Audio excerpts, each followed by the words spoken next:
Hello and welcome to day 6 of the 12 days of anime.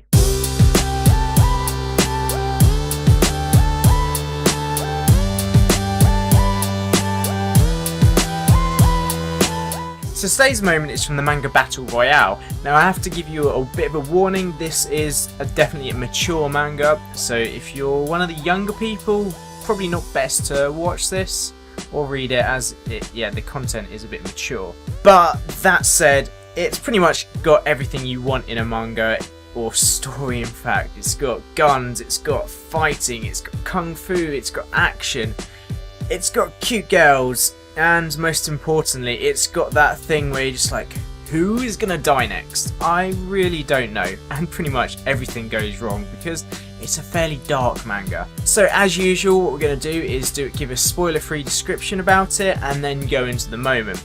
So Battle Royale is set in Japan, and this isn't sort of everyday Japan, this is a sort of weird alternative Japan where every year a class of 9th graders is taken away due to this government scheme to this deserted island where 42 of them are put in a reality TV show. Now again, this isn't one of these sort of happy reality TV shows like Survivor Wars. No, this is one of those shows where only one person can come out alive. It's kill or be killed.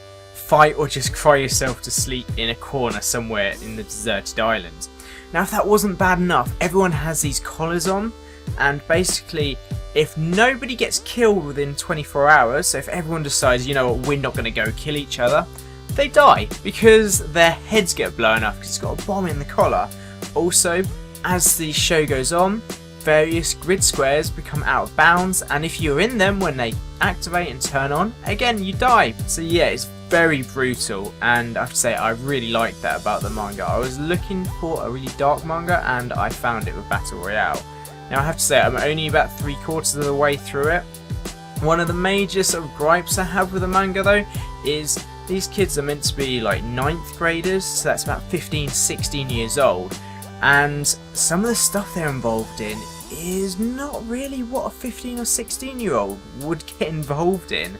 I mean, there are some people that are just like, hey, girls and guitars and stuff, and yeah, that's the type of thing that they'll be into, but I'm not gonna spoil it, but there are some really dark things happening in these kids' lives, and you just wonder what is going on in Japan to make them like that.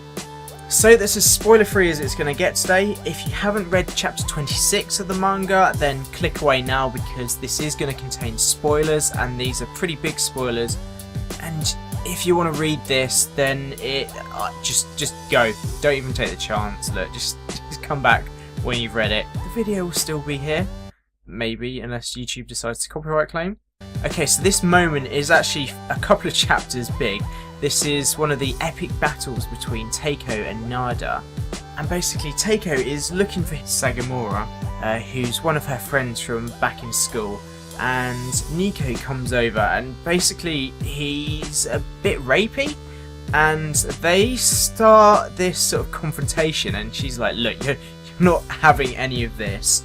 And then she realises, well, you've got a stake and he's got a crossbow. Now, instantly from the get-go, she has the back foot with one of the crossbow bolts going straight through her leg and immobilising her, and then Nico sort of jumping on top of her and just beating the crap out of her. Now, I did quite like in that scene as well the fact that they put a flashback in, so you saw a bit of her storyline, which I thought was quite a nice sort of break from all of the action. And again, as soon as she manages to break free from that, there's more stuff going on. She manages to miss when she throws a spear, and then when she finally gets a weapon, it's the crossbow which the bolt's already been fired out of, so she can't even use that. And then you just think he's gonna just rape her or something, and he goes to just jump on top of her, but she somehow manages to get the upper hand for once in the battle, and then gets one of the crossbow bolts and just takes out his leg and spears him right through the head. Is when Teiko is sighing relief after winning the battle, and she's like, everything's okay now, it's fine. And the panel just sort of zooms out a bit, and then you see Mitsuko in the background just with a gun, and next thing you know, she's shot her through the chest. and thonk onto the ground.